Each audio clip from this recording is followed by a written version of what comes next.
ሰላም ነው ናት? አለ እግዚአብሔር ይመስገን ሰላም አለን። አባትሽ ጋር ደውይና ቤት እየመጣሁ ነው ምን ይዤ ልምጣ በይው። እስከ 10 ሺህ ብር ከሆነ 10 ሺህ ብር ሰጥሻለሁ። ከዛ በላይ ከሆነ ሳምሰንግ ስልክ ሸልምሻለሁ።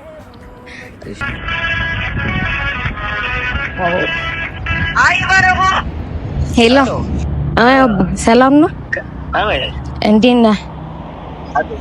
በአማርኛ አውራኝ። ምን ይዤ ልምጣ? ምን ይዤ ልምጣ? የምትፈልገውን ንገረኝ። አይ የሆነ ነገር በለኝ።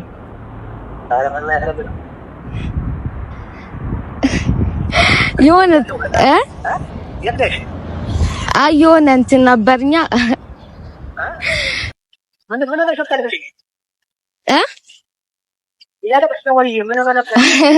አይ የምትፈልገውን ነገር ንገረኝ እኮ ንገረኝ። ስለዚህ ፎሎ ታደርጊኛለሽ? እሺ እንኳን ደስ አለሽ እናቴ። የ10 ሺህ ብር አሸናፊ ከፎቶ ላይ ባየው መልክ ግርማ ሞገስ